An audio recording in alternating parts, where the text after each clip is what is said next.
Nick, we are 3 weeks into the NFL season, and we've wondered, oh, how's the quarterback situation going to play out for certain teams? We are already facing, after an announcement about 2 hours ago, we're already facing a quarterback change. New York, per the report from Adam Schefter, has decided to bench Russell Wilson and go with Jackson Dart. If you watch the Sunday night game against the Chiefs, Jackson Dart got some time. They cheered when he came in. Um, he didn't have any really meaningful snaps, so to speak, but it was obvious that they're going to keep him ready. And then after the game, the next day, Brian Daboll, the head coach, would not openly commit to Russell Wilson moving forward. He just gave the old, we're evaluating everything, right? Like they love to say, which means quarterback's in trouble.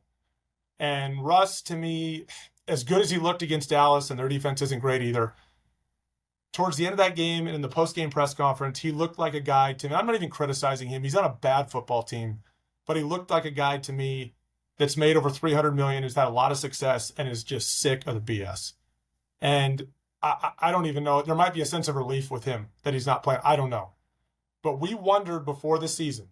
We said they're going to go to Dart at some point. When are they going to do it? I didn't think it'd be by week 3, but here we are. They're going to Jackson Dart. And it's a combo of two things in my mind.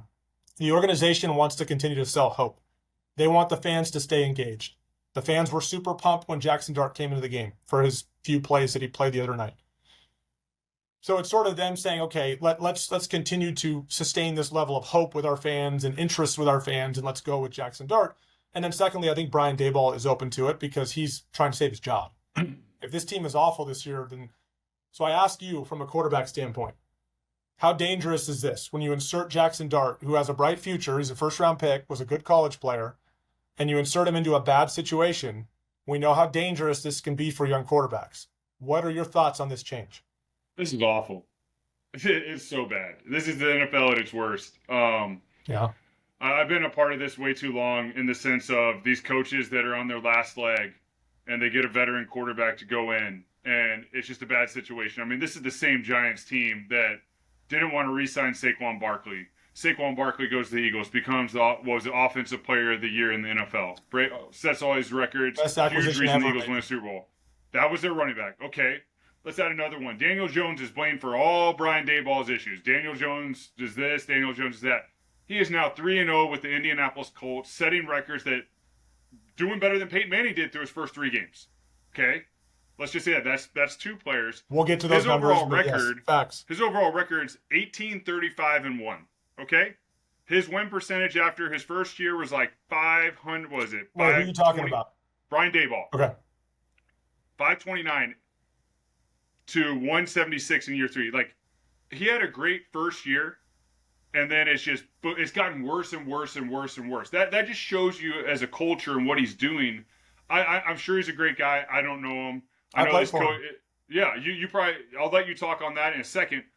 I don't like it. I know everyone's excited. Jackson Dart got this swag. I mean, we talked about it in the preseason. I forgot Russell Wilson was even a New York Giant with how that organization was handling everything on social media.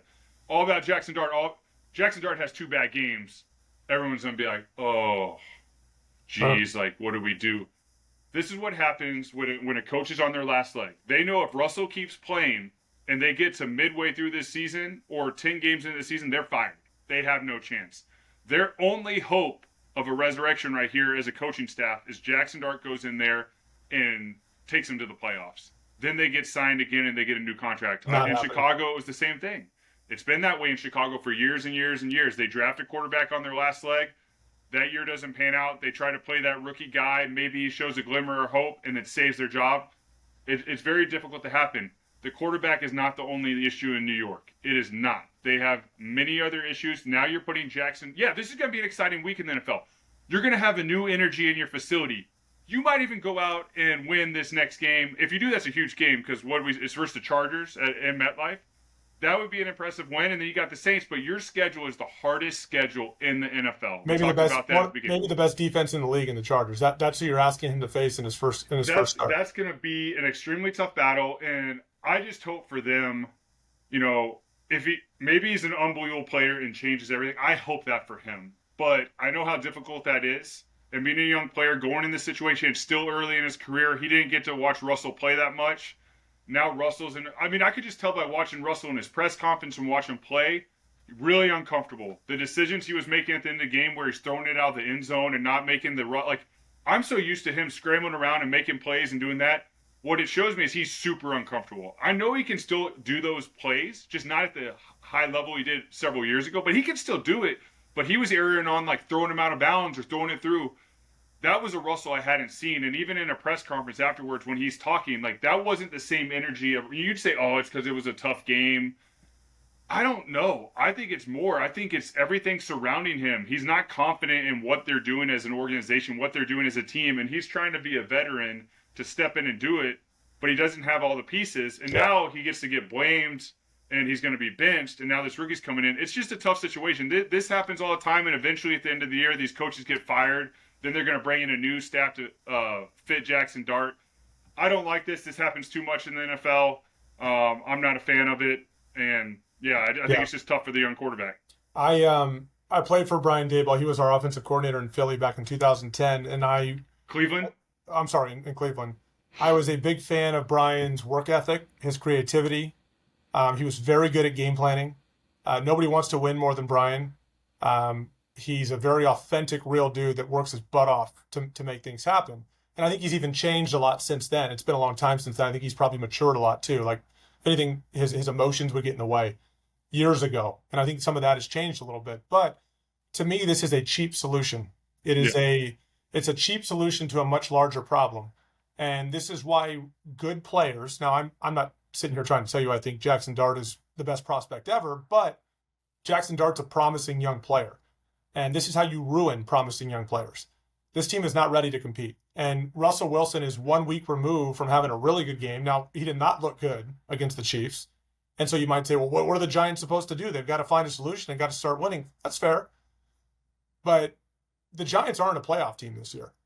So the question I would ask the Giants is, do you want to be a playoff team next year? Do you want to be a playoff team the year after that? Like the good franchises are not constantly looking to put Band-Aids on problems. Jackson Dart, in all likelihood, I don't care what he looked like in the preseason. I do not care.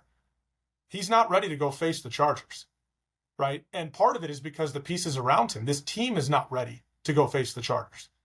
So if I'm Brian Daboll, and by the way, Brian may be fighting to stick with Russ for the time being. Maybe he is. I don't know this. Maybe the organization is like, hey, Brian, we got to move on, right? We need our fans. We need butts in seats, and we need excitement about our team, and Russ is not going to provide that for us. And so Brian is like totally hamstrung and said, I got to go with it. And he's not going to say that publicly. But I hate it. I think it's a cheap solution to a problem. I think you risk not only losing more games, regardless of who's at quarterback, but you risk destroying the psyche of a young quarterback in doing that. They don't protect well. I don't think they have much of a plan. When Russ was throwing it out of the back of the end zone late in the game, I think he was doing it because go watch those plays from the All-22. Go watch those plays. Those were not good play calls. And I think Brian Daboll's better than that. And so Russ was like, there's nothing there. One of them was just a straight up quarterback draw. And the Chiefs just twisted right into it. They're just not giving him the answers. And it's not going to be any different with Jackson Dart. I don't care what he did in the preseason. I do not care. And you're going to ask him to go and start against the Chargers. And Jesse Minter, who's going to say, I got this young quarterback. My guys will take care of him. I hate it. Yeah. And we've seen this movie a million times in the NFL, and I fear we're about to see it again with Jackson Dart. Let me give you a question. If this is a coaching staff with a young head coach and it's his first year coaching as a head coach, brand new staff, this isn't going to be their last year. Mm-hmm. Is Jackson Dart playing right now? Well, that implies that this is Brian Daboll's decision. Like, yeah. I think he's getting pressure from. I don't know this. I suspect he's getting pressure from, and this is not a unilateral decision. I think he's getting pressure from guys upstairs, like, we got to make a change. And Brian's like, but then Brian probably looks at it and goes, well, I also wouldn't mind staying my job. So if Jackson goes out there and looks good, maybe he gets me another year or two. But then I'll add to this. Why are they putting pressure on him to make a change? You know why? Because they have to see if this Brian Daboll coaching staff can work with Jackson Dart, who's the future. Yeah, so that's why they have to see him play right now. Because if they can't show that they can coach Jackson Dart and put him in a successful situation, then they have to go get a new staff. Yeah. If this is a first-year staff, you're letting Russell ride this out. Russell's going out there. Russell's going to play. at worst case scenario, you let him play through the bye week. Unfortunately, your bye week is not till like week 14. But then you're given, like, say it's just a rough year and it's your first year as a head coach. You're not going to get fired if you don't make the playoffs your first year, most likely. Unless, I know that has happened, but hopefully you don't. You play the last 4 games against the Commanders, Vikings, Raiders, and Cowboys. That way you have a rookie year where you learn the offense, you learn how to be a pro, you learn how to watch a great veteran, a Hall of Famer in Russell Wilson play. And then if it doesn't go well, you get the last 4 games to go into your second year. It goes back to like what we talk about Green Bay Packers. They do an amazing job at protecting their young quarterbacks, their draft picks, their prize picks, to allow them to develop to become quarterbacks that get that second contract, that give you a chance at making a run to where when you step on the field, every time you're feared because this guy could go off. Now, I know we'll talk about Jordan Love and all that, and I sort of digress. But there's a lot of organizations, the Giants are in those organizations where they just are forcing these young guys out in bad positions. Yeah, it might go well for a game. I don't suspect it to go well versus the Chargers. Maybe he gets a win versus the Saints, but that's also in the Superdome. This is a very difficult schedule. And after the Saints, you go to the Eagles, or you're playing the Eagles at MetLife on Thursday night. This is a really difficult schedule for a young quarterback to go in. But I think we made our point. We've seen this story too many times. I hate to see it for young quarterbacks because watching Jackson Dart, seeing the way he handles himself, seeing the way his teammates rally around him and everything, I like it. I mean, you also have Jameis Winston on the team, so I'm sitting here too. I to protect the young player, play Jameis. Yeah. Like Jameis, I know no one will ever do that because that's not what they want. But Jameis has some juice, and people might think I'm crazy. I played the position. I know how damaging it can be as a young player going in and getting your butt beat day in and day out on a bad team. I dealt with it my rookie year. We were just bad. You were there with me. You get beat. And then we won at Tampa, felt like we won a Super Bowl, then beat. Then you go into your first offseason as a pro, and you just sit there having all this confidence as a rookie, and then you have to rebuild yourself up. Yep. And it just changes everything. Nick, it is the cycle of suck is what it is. Where those that don't pay attention to history are doomed to repeat it. And they just keep putting Band-Aids on problems and contributing to the cycle of suck. And I'm not saying I have the answer to the the Giants getting out of this, but I can tell you right now, I think it's very, very high likelihood that the decisions they're making, you're already on the heels of making terrible personnel decisions, it appears, with Daniel Jones, but for sure with Saquon Barkley. And I know they'll say, well, we weren't in a position to let Saquon succeed. It's like, what are we doing? We weren't in a position for Saquon to succeed. Let's keep it simple. What are we doing? He wouldn't have done what he did. Y'all didn't have the infrastructure in place to allow Saquon to be Saquon. The Eagles did have that infrastructure, and they have a ring. So figure out how to have that infrastructure as an organization, as a franchise, to put your players in successful situations. Y'all have shown for a while now that you don't know what you're doing. I know y'all have Super Bowls however many years ago with Eli and all those things, but y'all haven't done a great job the last decade, so you guys got to figure it out. Cycling through coaches, bad coaching hires, Pat Shurmur, Ben McAdoo, they have just cycled through bad decisions. And we'll see how this plays out. But it doesn't look good, and I really hope that the collateral damage here is not the career of Jackson Dart. Because I like him. It's sad when this kind of stuff happens. He doesn't deserve this, right? But he's got a bright future ahead of him. It's also the way the league works, right? Yeah. So, okay. It's super interesting, and that's one of the things most people say, I don't care what the Giants do. I do, because these types of things contribute to guys destroying guys' careers, and we'll see where this goes.